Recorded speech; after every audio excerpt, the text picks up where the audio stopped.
और अब बात अंकिता भंडारी की, जिसे इंसाफ दिलाने के लिए उत्तराखंड इस ठंड में भी गुस्से की आग में तप रहा है। उत्तराखंड की पुष्कर धामी सरकार ने सोचा था कि सीबीआई जांच की सिफारिश से सब शांत हो जाएगा, लेकिन नहीं। लोगों को अंदेशा है कि इसमें भी धामी सरकार लीपापोती करेगी। इसीलिए आज उत्तराखंड बंद के ऐलान पर लोग सड़कों पर उतरे। दिखाते हैं आपको क्यों अंकिता को लेकर उत्तराखंड सरकार अब भी लोगों के निशाने पर है।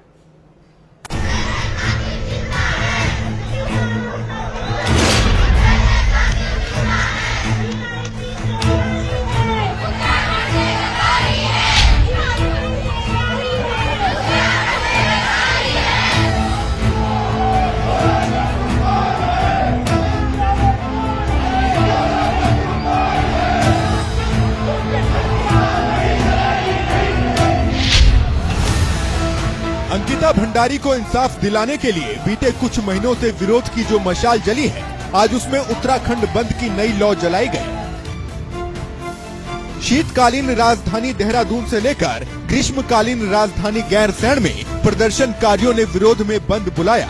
चार धाम यात्रा रूट पर पड़ने वाले प्रमुख शहरों ऋषिकेश, श्रीनगर और रुद्रप्रयाग में भी सन्नाटा पसरा रहा। बंद का असर कुमाऊं के बागेश्वर समेत कई शहरों में नजर आया। शहर शहर पसरी ये खामोशी सिस्टम से 3 साल, 3 महीने और 23 दिन का हिसाब मांग रही है। जनता पूछ रही है कि आखिर अब तक अंकिता भंडारी को इंसाफ क्यों नहीं मिला।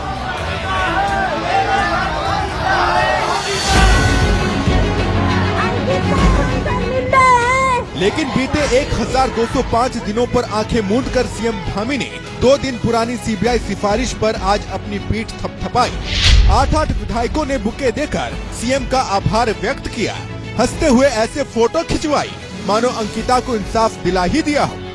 दरअसल भारी जन विद्रोह और विपक्ष के दबाव के बाद 2 दिन पहले धामी सरकार केस की सीबीआई जांच कराने को मजबूर हुई। मैंने तय किया था कि मैं माता पिता से भेंट करूंगा और बातचीत करूंगा। बातचीत करने के बाद जो उनकी भावना होगी, उस भावना के अनुरूप हम काम करेंगे।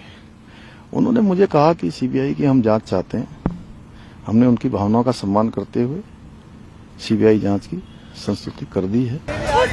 सीएम धामी के ऐलान के बाद भी उत्तराखंड में गुस्सा शांत नहीं हो रहा है। जनता सीएम धामी के वादों पर एतबार नहीं कर पा रही है। ये देखिए 8 जनवरी को सीएम धामी का पोस्ट, जिसमें उन्होंने लिखा, राजकीय नर्सिंग कॉलेज डोभ का नाम परिवर्तित कर स्वर्गीय अंकिता भंडारी राजकीय नर्सिंग कॉलेज डोभ किया गया है। अब 16 सितंबर 2023 का ये पोस्ट देखिए, जिसमें सीएम धामी ने लिखा है, हमारी सरकार ने राजकीय नर्सिंग कॉलेज डोभ का नाम दिवंगत बेटी अंकिता भंडारी के नाम पर रखे जाने का निर्णय लिया है।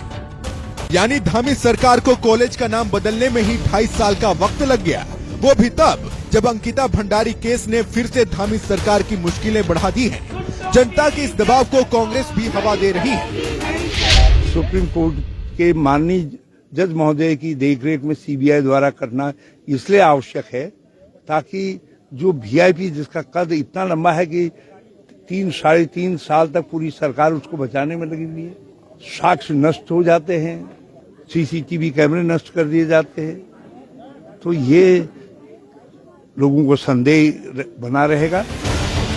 सीएम धामी भले ही इन प्रदर्शनों को राजनीति से प्रेरित बता रहे हैं, लेकिन सच ये है कि कई सामाजिक संगठन पिछले साल के आखिर से सड़कों पर उतरे हुए हैं, जिनका प्रदर्शन नए साल में भी जारी है। गढ़वाल से लेकर कुमाऊं तक की सड़कों पर अंकिता के लिए इंसाफ की मांग तेज हो रही थी, जिसके बाद धामी सरकार ने सीबीआई जांच की सिफारिश की। इसी कड़ी में आज सीबीआई जांच को लेकर एक अहम प्रक्रिया पूरी कर ली गई। अंकिता भंडारी के माता पिता ने जो पत्र मुख्यमंत्री पुष्कर सिंह धामी को सीबीआई जांच से संबंधित लिखा था, उस पत्र को गृह सचिव ने डीजीपी उत्तराखंड और एसएसपी देहरादून को आगे भेज दिया है।